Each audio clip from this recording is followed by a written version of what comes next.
I'm Liz Faublas, and this is Currents. This tapestry may hold pieces of saints. Plus, in the build-up to the Super Bowl, we'll visit a school that works as a team. We help each other out. We share ideas. Whenever there's a problem, we can go to one another. And a Dominican celebration is at home in Brooklyn. They do this to remember and to celebrate the way that things are celebrated back home.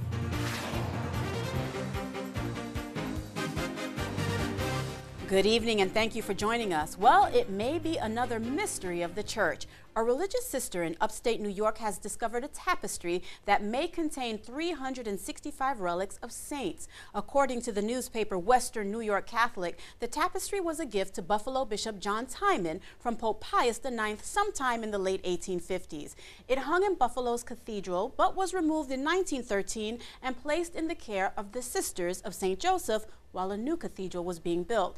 The tapestry was then forgotten until this year, when one of the current sisters discovered it. Now, according to reports, the tapestry may even contain some relics of Jesus. To find out more, I spoke earlier today with the rector of St. Joseph's Cathedral in Buffalo, Monsignor James Campbell. Monsignor Campbell, thank you so much for joining us. You're most welcome, Liz. Monsignor, talk to us first about the intricacies said to have been found on the tapestry now on display in St. Joseph Cathedral. Well, the reliquary is made up of 365 different parts because it's a calendar in effect, and there's 12 months laid out on the calendar, kind of pie-shaped, if you will. And for each one of the days of the month, and interestingly enough, some of the months are written in English, some are written in Latin. Mm-hmm. But there is a relic of the saint of the day as it probably existed, and we really haven't even studied this, for the date that was given to it during in the calendar of the church when it was created. And that varies from now. After 150 years, there's some changes been made in the calendar of the church. And I understand there are the crown of thorns and the sponge used to moisten the lips of Jesus while he died on the cross. Also, again, that's what's recorded in this tapestry. Mm-hmm. That's all I can tell you about it. Okay. Well, Reverend, can you also tell us what are the potential implications to devout followers of Catholicism in terms of the value and historical significance of the tapestry that you know so far? Well, again, all I can tell you is that I've been kind of bombarded by people who want to see it, and I would like to be able to display it, but we're kind of concerned about its not only spiritual value, but its realistic value, because it is a tapestry with some very pronounced embroidery on it. And there's much in the way of gold and silver thread in it. So it's very interesting. You know, it's a real challenge.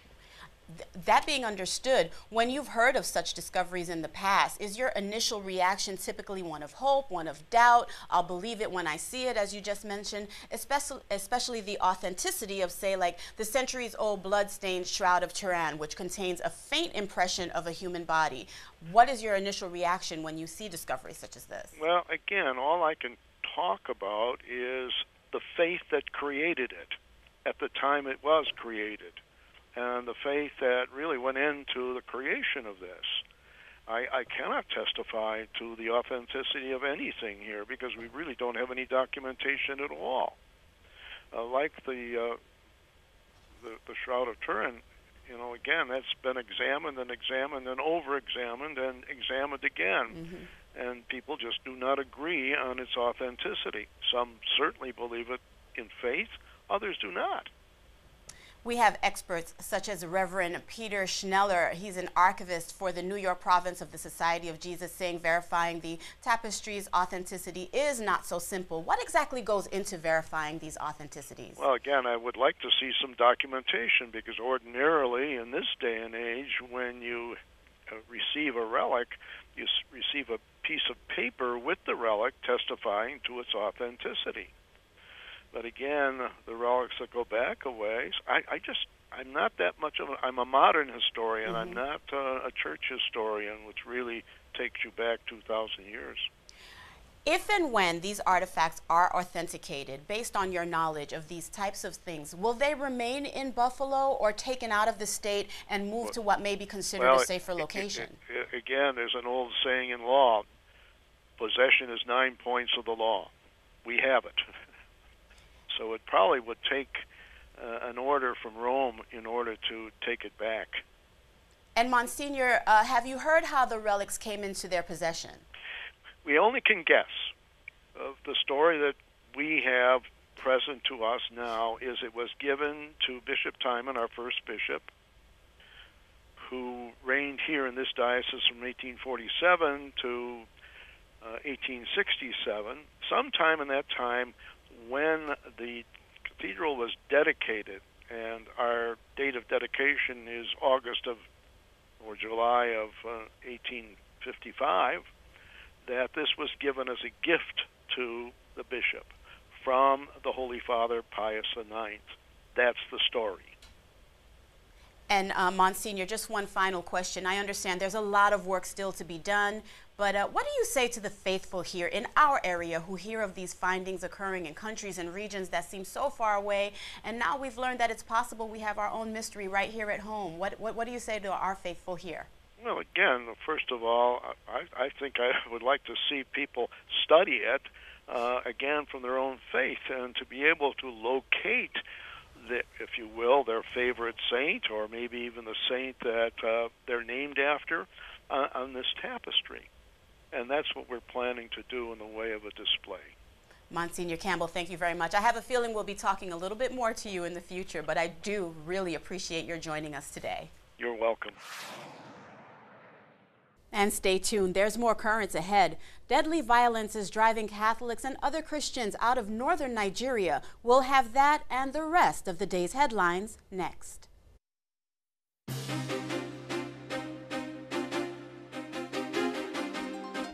Welcome back to Currents. I'm Liz Faublas. Coming up later, Dominican Catholics in Brooklyn honor Mary on a special feast day. But first, let's have a look at the day's headlines.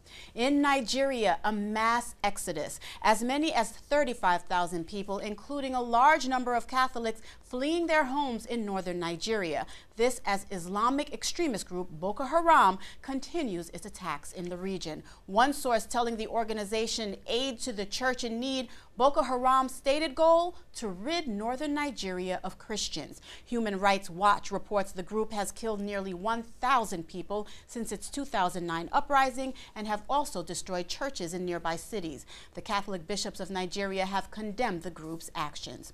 Meanwhile, Pope Benedict has named a new Archbishop of Karachi, Pakistan. Benedict has chosen Joseph Coutts, reportedly an outspoken defender of Pakistan's Christian community. Coutts' appointment comes about a year after the assassinations of two Pakistani officials who spoke out against the country's strict blasphemy laws. Those found guilty of blasphemy in Pakistan are given the death penalty. And an early morning raid at Christ the Prisoner Chapel in northern Mexico has the prison chaplain accusing soldiers and police of sacrilege. Father Robert Coogan, an American priest based in the Mexican city of Saltillo, saying officials burst into the chapel to search for drugs and weapons. Instead, they broke open the tabernacle, threw the host to the ground, and walked on them.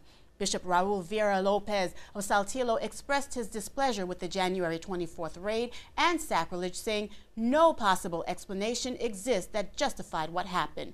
Now, this was not the first time the prison has been searched.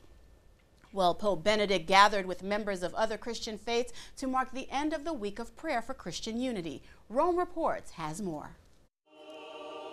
The Pope prayed for Christian unity at St. Paul's Basilica in Rome.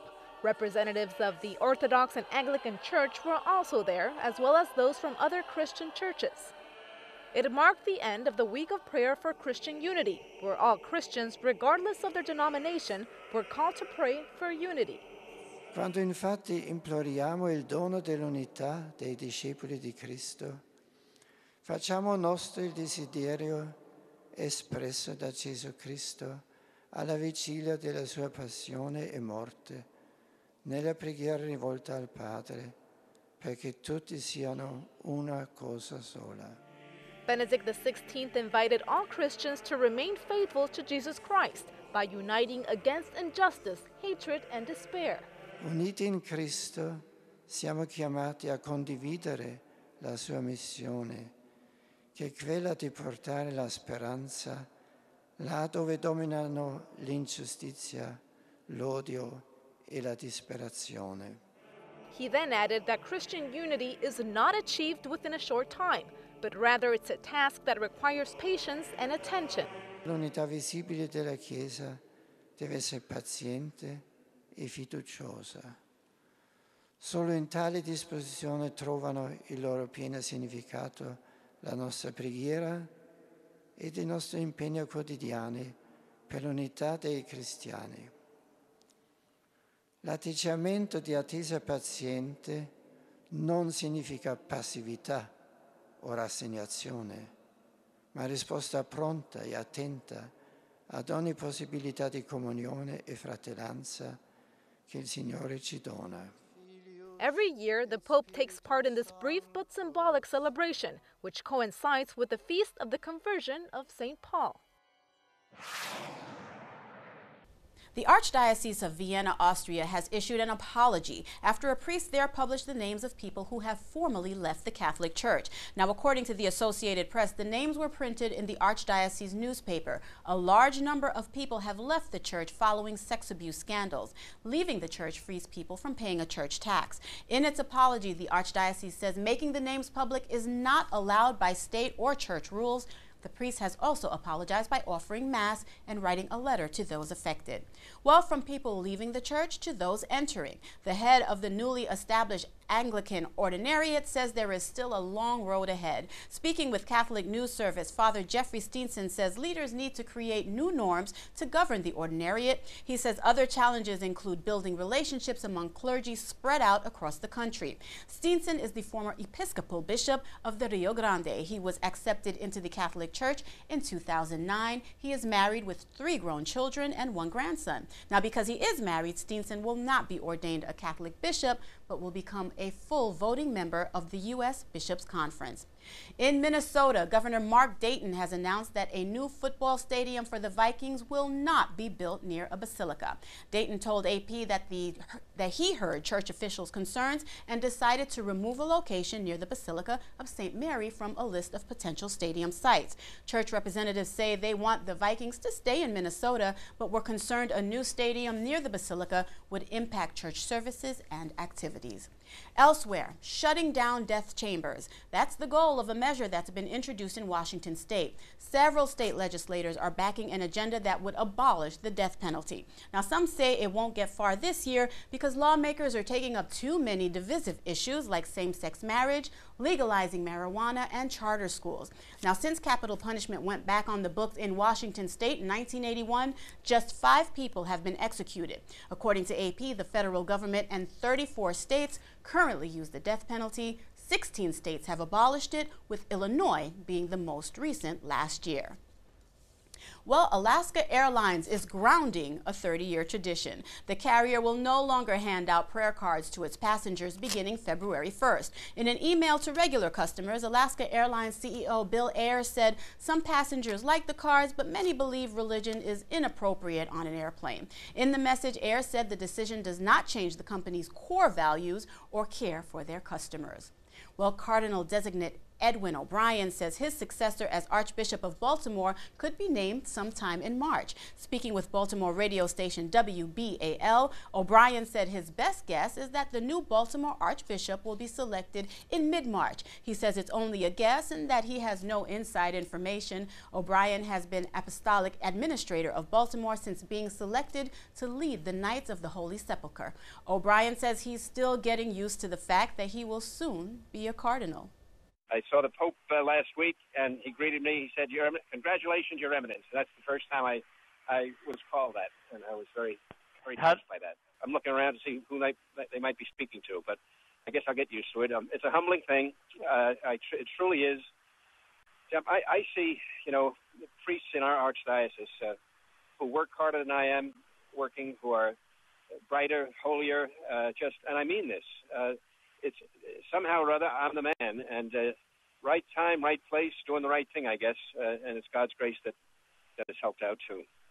Well, O'Brien, along with New York Archbishop Timothy Dolan and 20 others, will be elevated to Cardinal at a ceremony on February 18th, and we will bring you live coverage of that ceremony. Stay tuned. There's more currents ahead. Coming up, Catholic education is alive and well in Greenpoint. We'll visit our latest School of the Week. We don't only focus on the academics, but we focus on the spirituality of the child.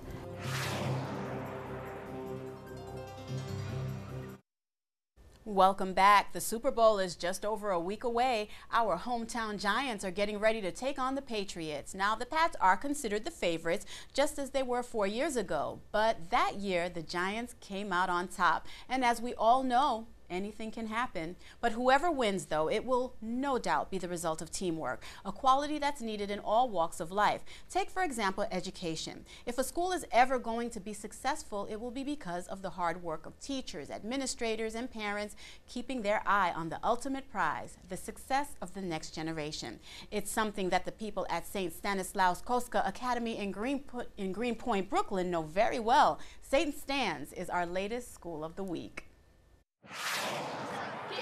To sum up our school and its spirit, I'd like to use the word team. We are a team of fantastic students, dedicated teachers, and supportive parents. And I really believe that you need all those three elements in order to have a successful school. The concept of being part of a team or belonging to a team begins in September when the children first arrive. I know they're individuals, and I want to treat them as individuals. I also want them to share and understand that they are dependent on their classmates and that their classmates in many ways are dependent on them. We kind of look out for each other. We help each other out. We share ideas. Whenever there's a problem, we can go to one another. St. Stanislaus Kostka School came into existence back in 1896. And it was staffed by Sisters of the Holy Family. 2 years ago, we made the transition into an academy, and we were fortunate enough to be able to keep our name. Basically, we dropped school and added on Catholic Academy. Last year, I celebrated 25 years at St. Stan's. It's kind of been my second home. I mean, everyone here just makes you feel warm and welcome. Second grade, they think everything is fun, no matter what you do. This is great, this is fun, we like this. And it seems like they have a good time and enjoy it here. I love when they say to me, you were very fair, that you didn't look at any one person as being capable or different than someone else. Whatever they bring, they can contribute to the team, and then the overall goal will be achieved because they contributed something. The students understand the concept of team because they see it constantly. They see how the teachers interact with the students as well as with one another. Quite often when we talk about teams and sports and other activities that involve a team concept, we talk about what's current in the news. And yesterday morning I mentioned the Giants and I mentioned being underdogs. And I also use that to talk to the children about not giving up and having some belief in yourself and what you can do together as a team. I was really kind of trying to give them an opportunity to say that in a classroom setting that there was an appropriate parallel to what was going on with the Giants. And they understood that very quickly. Our students perform very well academically. On our state tests, our scores are very high. Our 8th graders who are involved in the honors program take the Regents exam in June, and every 8th grader that took the Regents passed the Regents, so we're very proud of them for that. I believe that being a Catholic school is very important and makes us stand out because we don't only focus on the academics. There's a Christ-like atmosphere present in the classrooms and in the school. It's a lifestyle, it's a choice, and it's following the path of doing the right thing. I think we lay the foundation, giving them an opportunity to do that more so than in other schools. I care for each one of these children. I want to see them succeed. I want them to have a good time when they're here. If I met a student 10 years down the road that had graduated from St. Stanislaus Kostka Catholic Academy, I would hope that that student would say to me that they were very happy with their experience here and they felt that it played a very important role in their success.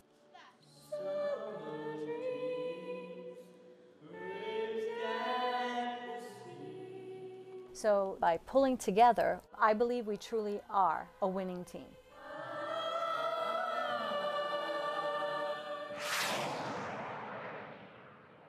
They do seem to have a really good time. Stay tuned, there's more Currents ahead.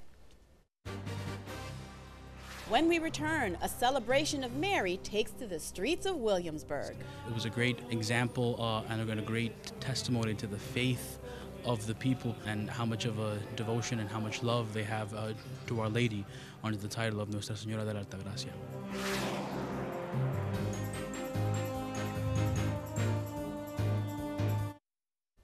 Finally tonight, May is the month of Mary, but Catholics hold celebrations for her year-round. This past weekend, the Brooklyn Diocese Dominican community came together in Williamsburg. At Saints Peter and Paul Church, they gathered for a celebration of Our Lady of Altagracia, the patroness of the Dominican Republic. And despite the snow on the ground and the cold temperatures, it was a warm celebration, rich in spirit.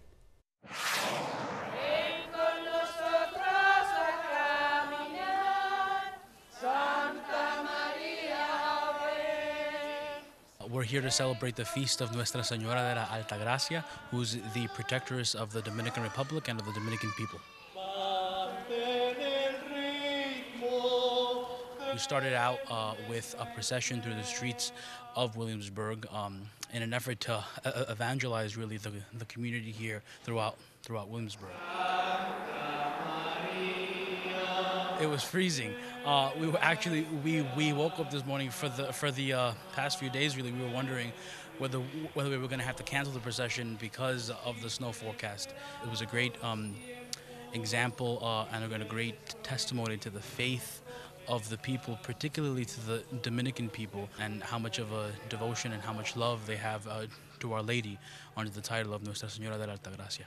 Celebramos la festividad de Nuestra Señora de la Altagracia.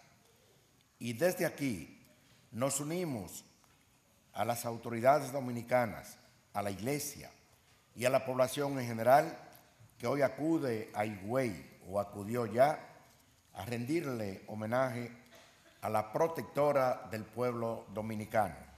Esta devoción viene ya de más de un siglo en la provincia de Higüey, donde de acuerdo a la historia fue una familia que encontró esta imagen de la Altagracia y la llevó a un niño que la pedía a Higüey.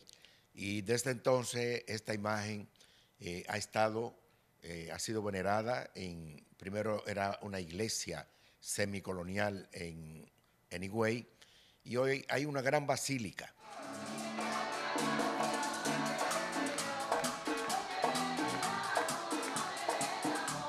Since our diocese is such a diverse diocese of immigrants, and there are many Latin Americans here, they want to celebrate their particular feast that they celebrate back home. Usually when you walk into a church on Sundays, you don't see all these flags waving in the air. People aren't dressed up in the outfits that they were dressed in tonight. But they do this to remember and to celebrate the way that things are celebrated back home. It is a reflection not only of the love that they have for the Blessed Mother, but it is also a reflection of the love that they have for their country and for their culture. You feel very Dominican and you feel like you are in your country. And I think it's only the snow today, but you feel the same togetherness and the same, calor dominicano. A pesar de que está lloviendo, de la nieve, ellos han dicho sí a María, porque para nosotros, María como madre merece todo nuestro apoyo.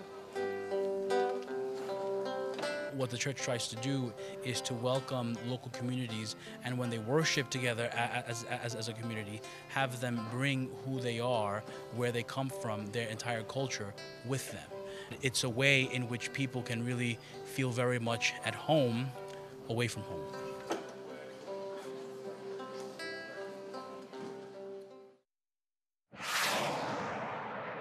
And that is all for this edition of Currents. Coming up tomorrow, January is almost over, but we'll check out another New Year's celebration. Until then, be sure to visit us online at currentsny.net. We're also on Facebook and Twitter, and if you have a question, comment, or even a story idea, email us. The address is dropusaline@currentsny.net. For all of us here at Currents, I'm Liz Faublis. Thank you for watching, and have a great night.